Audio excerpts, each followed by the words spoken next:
Badass Breastfeeding Podcast. This is Dianne, your lactation consultant. And I'm Abby, the Badass Breastfeeder.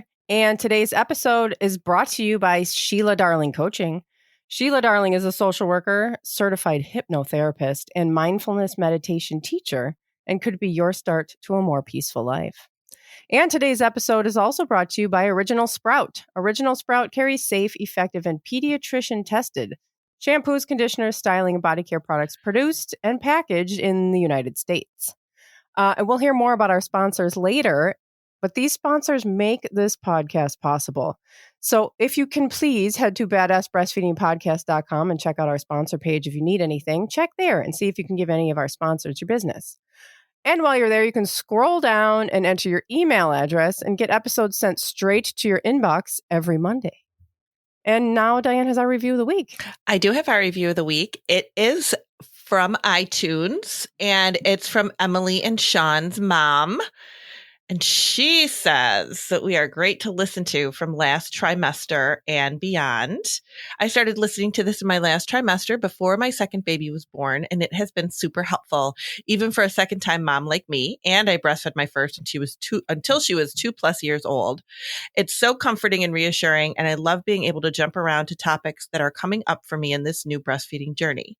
Love this podcast, and I'm recommending it to every mom and partner too that I know. Thank you so much. And this is a really good point that it could be your fifth baby and you still need a little bit of new information. You still need to kind of have that support. Every baby's different. So I'm really glad that she found us, and thank you so much. And I hope everything is going well with your second baby. Well, and things totally, you forget. Oh my God. I mean, totally when I was breastfeeding Jack, I breastfed Jack. He was a toddler. I had Exley. I was like, okay, it's fine. Everything will be fine. It's fine. It's fine. Everything's fine. Famous last words. I know. And then I had no idea how to breastfeed him. Like, I had just completely forgotten. You just completely forget. You're new every time. Oh my God. Every time you're brand new. So yeah, it's really, and then there were completely different issues. It's all so different. Totally different babies. It's just totally, and I swear, and I tell this to everybody, and I'm half joking, but I'm half serious too, that those first phases of your newborn, like that first month, we block it out and forget about it. And that's the only reason why we have more children. I really think, true. You know, so it's like you have this new baby and you're like, oh my God, I don't even remember this from the first time. What did I do? How did I hold them? Was this normal? Were they up this much? They need to be held this much? Like, you just forget. Yeah, you totally block it out. I think that's why we get up every day, right? Oh my God. Because we block out the day before. We block out the day before. Exactly. We need to. We wouldn't make it through this life. I remember my old boss, she was like, I was pregnant with Jack, my first, and I was talking to her about, she didn't have kids and had no plans to have kids.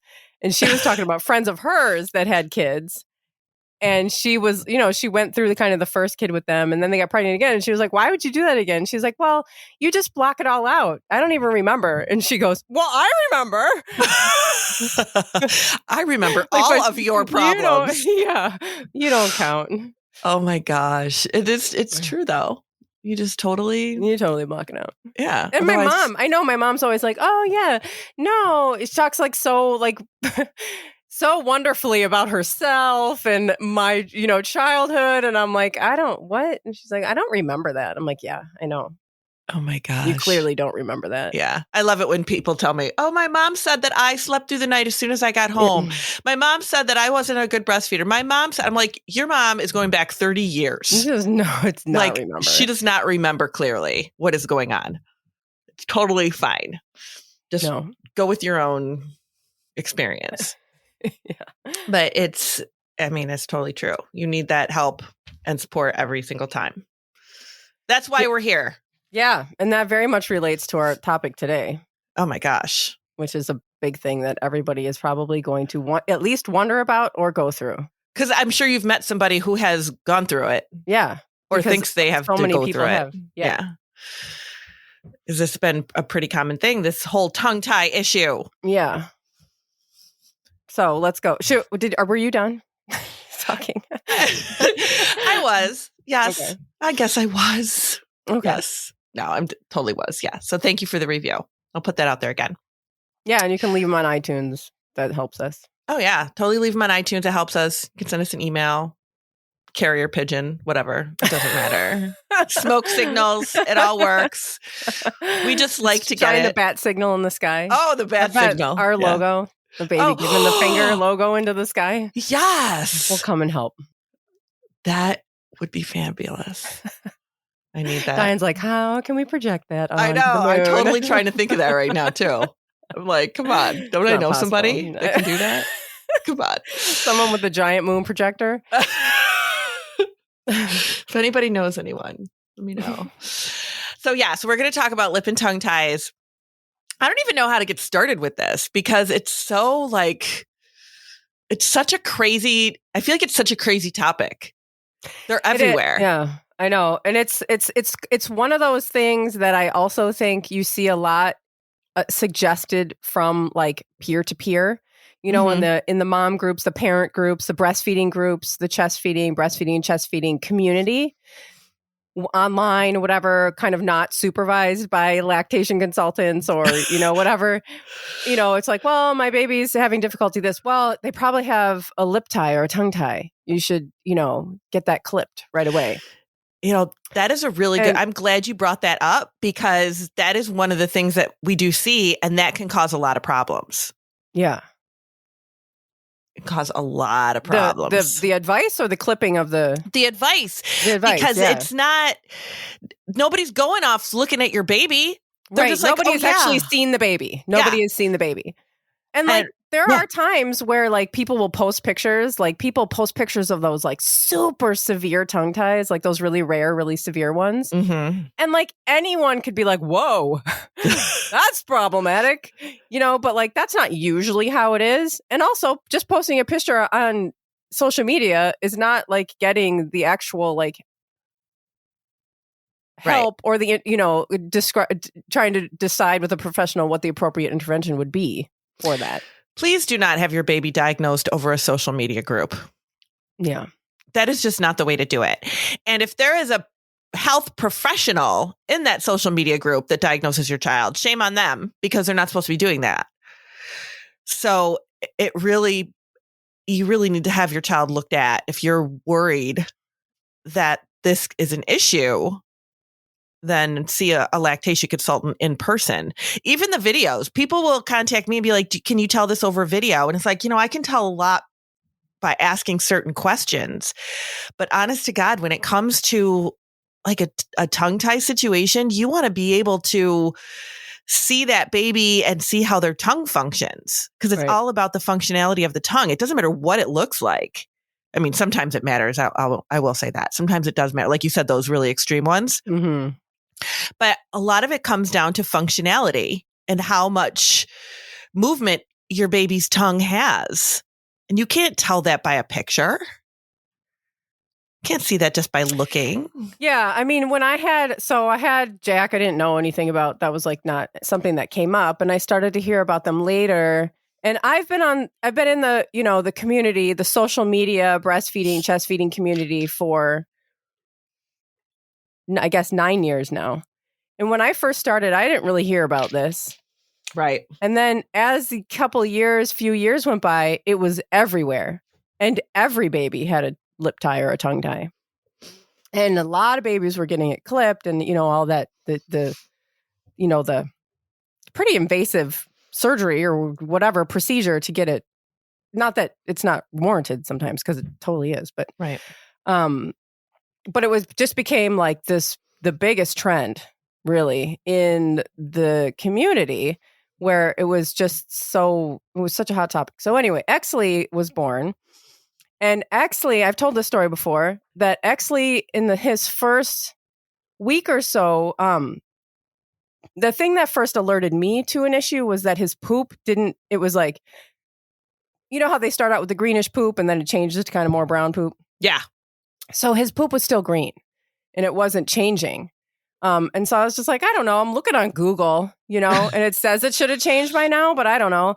And then I took him to like get weighed or whatever, and he hadn't gained any weight. So I called by this time I knew who to call. I had my Nancy Moorbacher is a friend of mine, and I called her, and she's a lactation consultant. If nobody She's knows, amazing, yeah, she's wonderful, and she was like, she just talked to me on the phone. She said, "Okay, so he didn't lose weight, which is good." But like, she just asked me a few questions because I was also tandem nursing. She's like, "So what like method are you using for tandem nursing?" I was like, "Method? There's a method?" I was like, "What do you mean?" I was like, "I'm just putting them on." She's like, "Well, just make sure that when you put the baby on, the new baby, that they're getting like the fuller breast."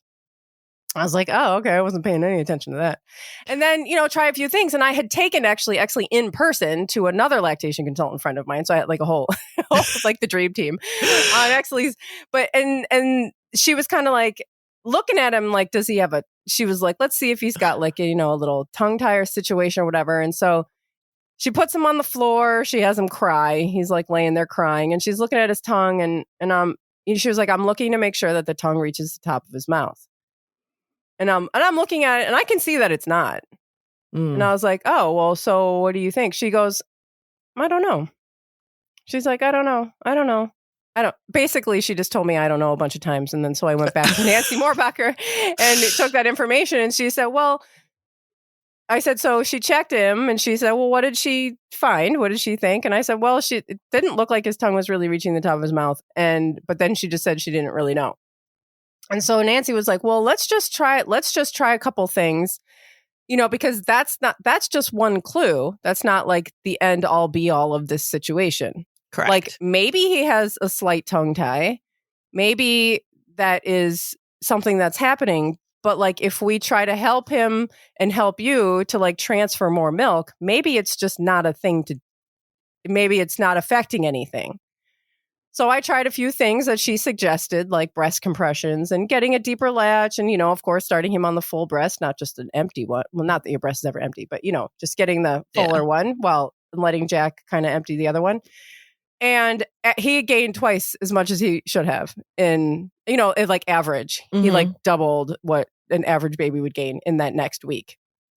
So the tongue tie situation it was just like, well, yeah, maybe that's something that's present, but it's not affecting anything. So, what we thought was an issue is now fixed. So we're just going to move right along and leave that to be.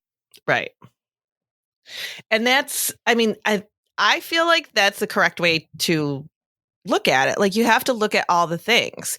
And there was a time in my lactation consultant journey that I did see a lot of tongue ties, or I thought that was the issue. Because I wasn't as educated on a lot of things regarding tongue tie and muscle movement and, tongue mobility and all of those things. And the more educated that I got, the more I realized, okay, there could be a lot of different things going on here.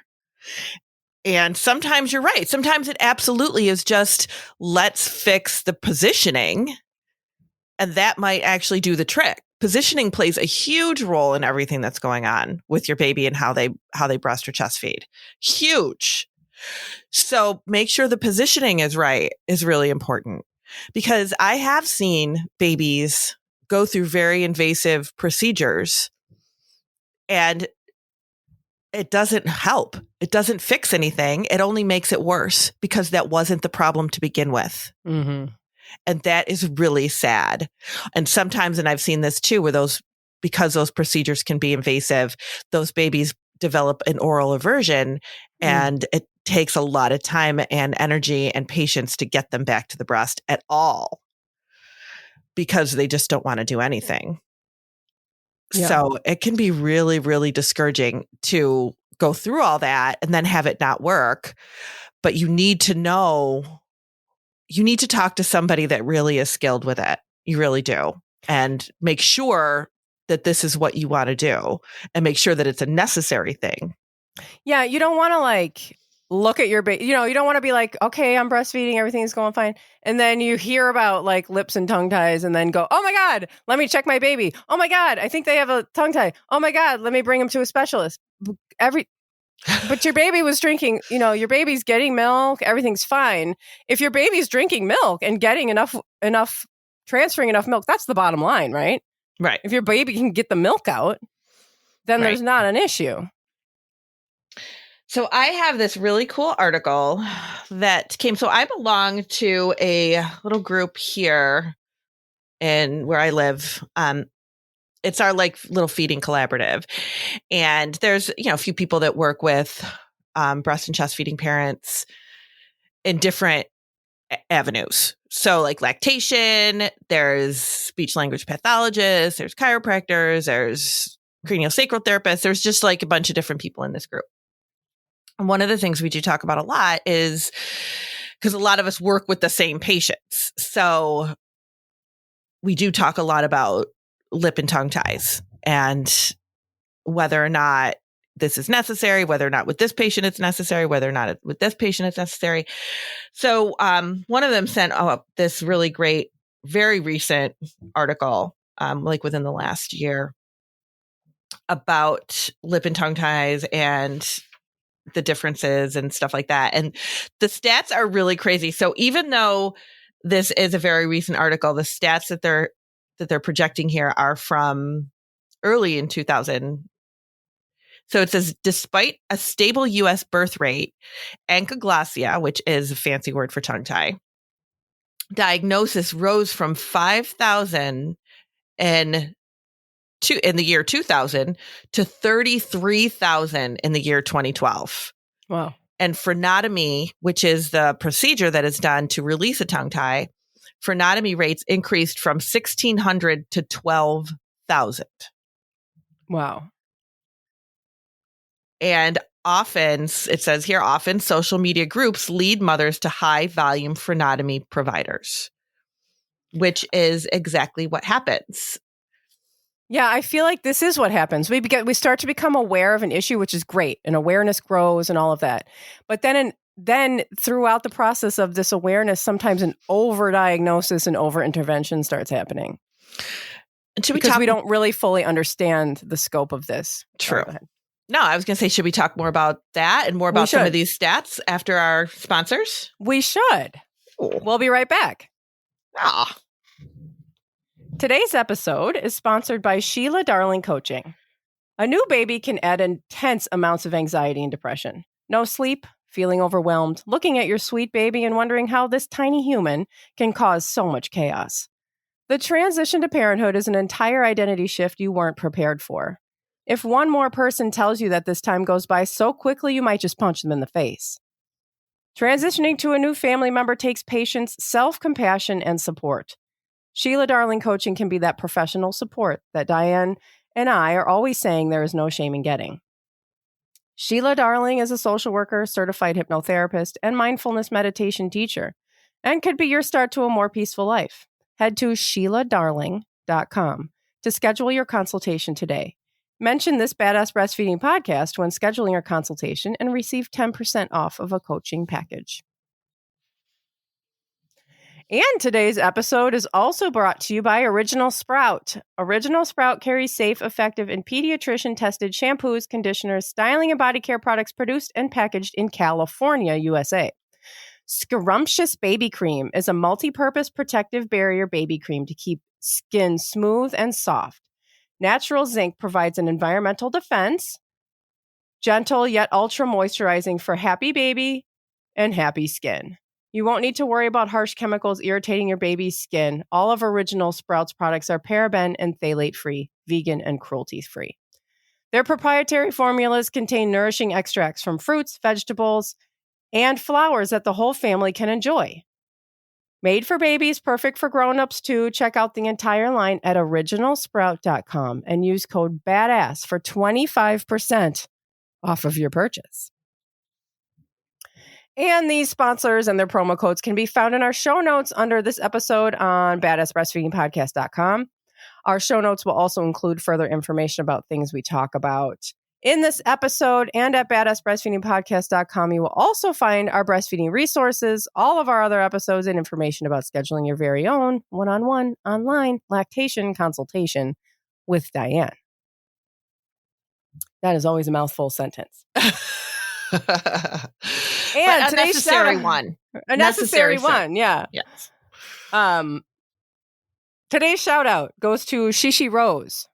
Shishi Rose is on Instagram as a birth and postpartum family advocate and childbirth educator. Shishi Rose can be found on Instagram at Shishi, SHISHI.Rose.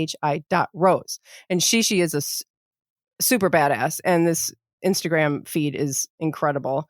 And you should put it in your feed and follow along. Again, Shishi.Rose on Instagram. Awesome. Now, back to our conversation. Yeah. So, couple of things that I think are important to note. If, like Abby was saying, if your baby is feeding fine, if they're gaining weight well, if you're not having any issues, don't just assume that your baby needs this procedure done.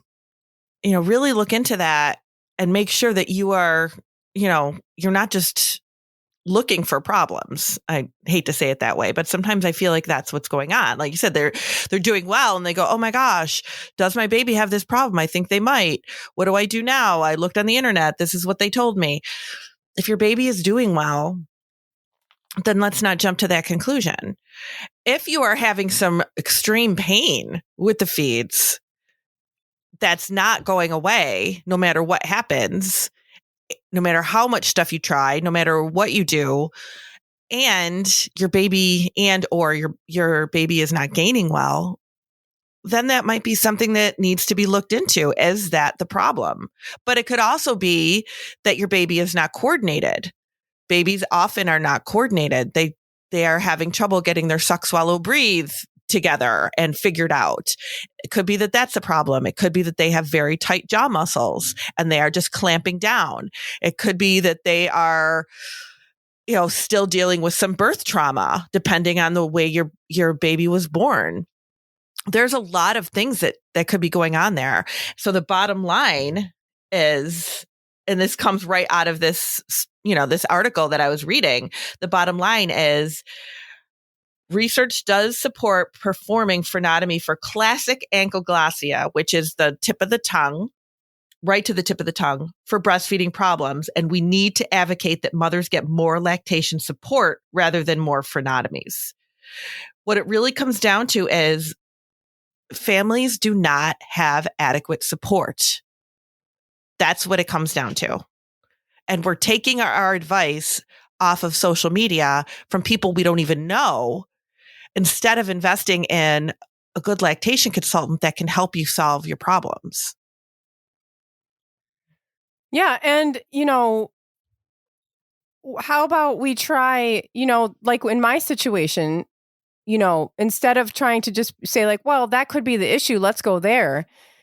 The idea was like, well, let's try some of these less invasive things first. Exactly. Let's try these interventions that are quite simple that could fix the problem. And, so maybe it's not directly related to that. So when you try a couple of these more simple, less invasive things, and that still doesn't work, then that's more information for you and your professionals to go off of. But sometimes it does work. Like in my situation, it did. Exactly. But a lot of, and then I'm looking for it in this article. This wasn't a long article, so I didn't go through with my highlighter like I typically would do.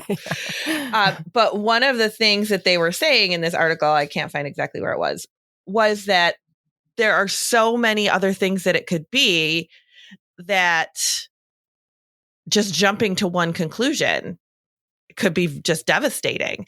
I always try to do, just like you said, like I always try to do the most non-invasive things first. And I always tell the parents that too. Let's give it a minute. Let's, figure out all these other things first. Let's go the most non-invasive route first and see what happens. It's not like, oh my gosh, we need to do something the minute they've arrived on the planet.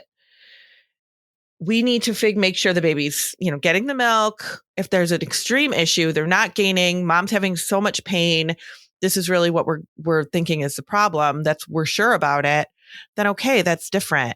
But if the baby is feeding okay, we need to just kind of go, okay, are we sure that this is the problem? Are we sure? We want to make sure that we're not jumping to something that could actually make the problem worse instead of better. Yeah. I mean, that happens with anything. When you have an issue and you start trying to figure out, if you just start trying to intervene right away, you could make things worse or just simply not fix the problem.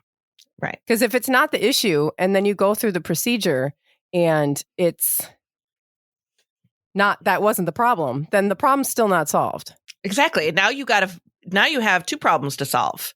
Yeah. Now your baby has to figure out how to use this tongue again, which has now been released, and whatever the original problem was too. So here it says consumer and professional websites also influence the rising frenotomy rate by listing a range of symptoms as reasons to perform a frenotomy, even though the symptoms can be attributed to other causes. Some symptoms that point to a likelihood of ankylosing are pain for the mother, compressed nipples, and a clicking sound made by the infant when nursing. None of these symptoms are exclusive to tongue tie, but they are on the list. So if somebody contacts me and says, my baby's clicking, I know that could be a symptom of tongue tie because I read that on the internet, and I'm having some pain and I'm really concerned that there's a tongue tie here, I'm going to ask them a lot of questions, and we're going to have to look at a lot of different things before we just say, oh yeah, that sounds like exactly what it is. I'm not going to tell anybody that over the phone, for one thing. Right. And you're going to want to know, okay, when is the clicking happening? Is the clicking happening throughout the entire thing? Is it happen regardless what position your baby's in? Does it happen in the beginning of the feed or at the end of the feed? Or is it nonstop? What happens with the flattened nipples? Is that every feeding? Is that regardless of position? There's so many things to look at that really it could be something completely different, but all the symptoms are the same. So if you see symptoms that say, oh, this is symptomatic of a tongue tie, it doesn't mean that it is a tongue tie. It just means the symptoms are the same as a different problem too. Yeah. And that's what my pediatrician, because I always go to my pediatrician about things, because whatever. That's what you do when your kids are sick, whatever.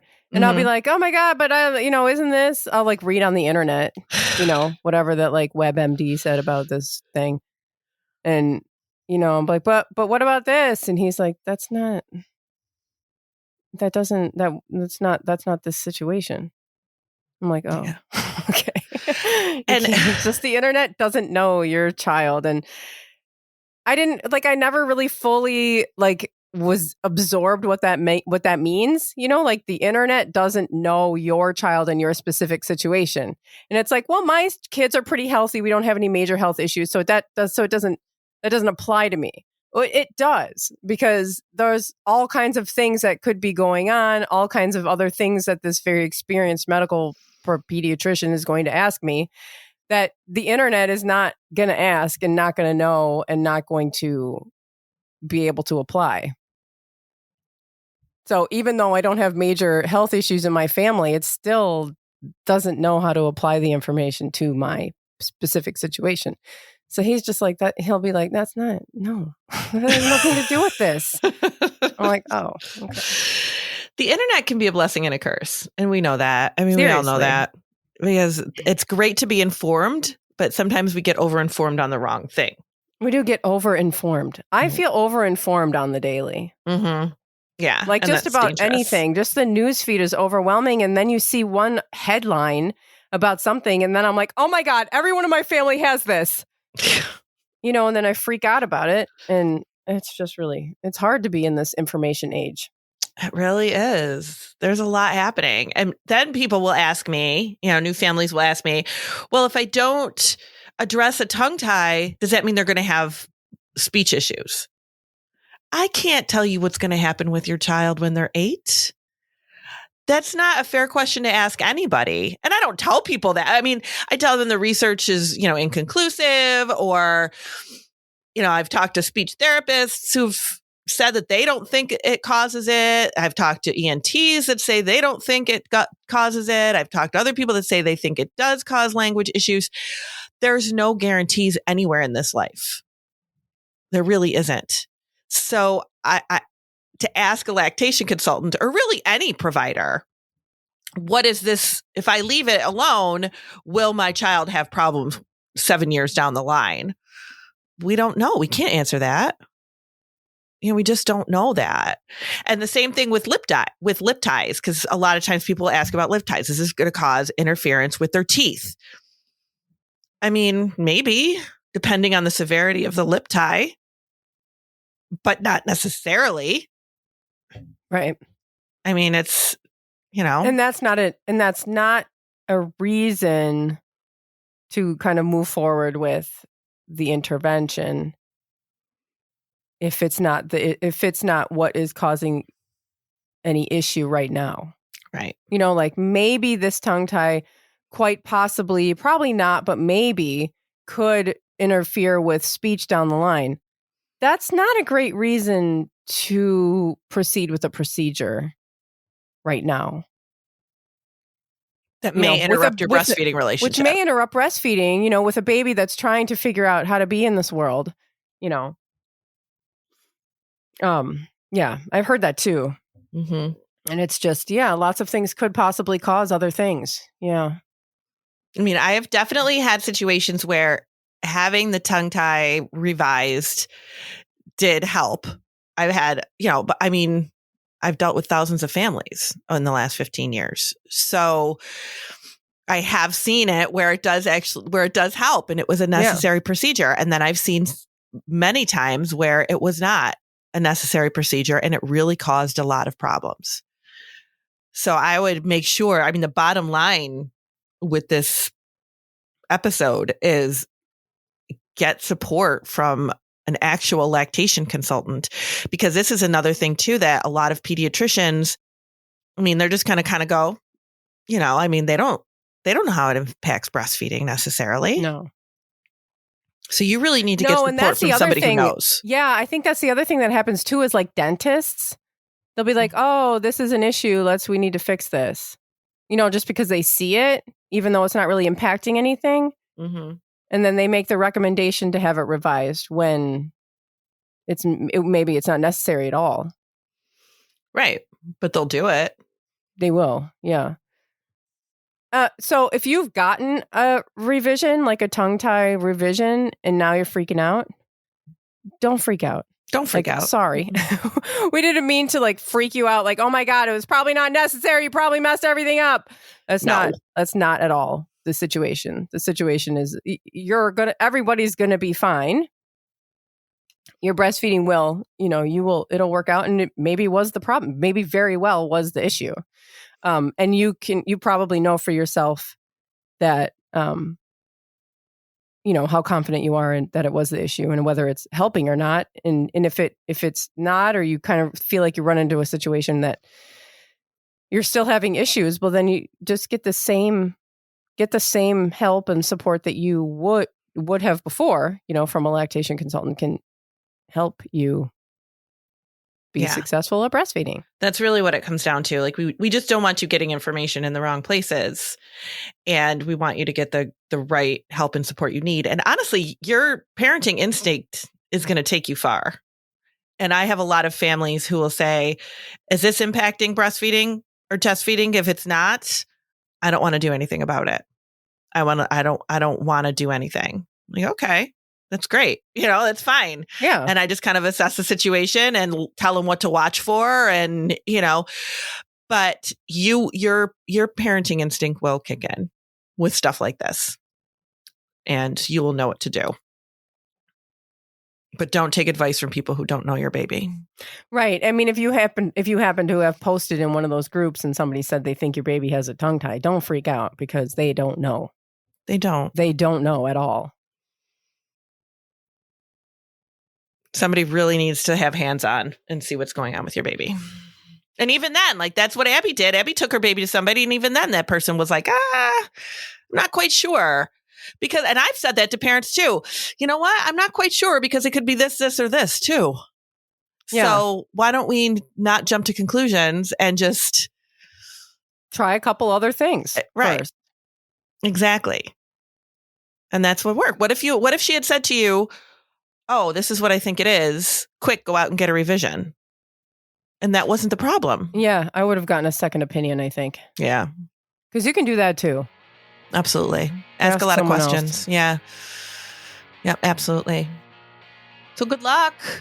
Yeah, thanks for listening. Thank you. Bye. Bye.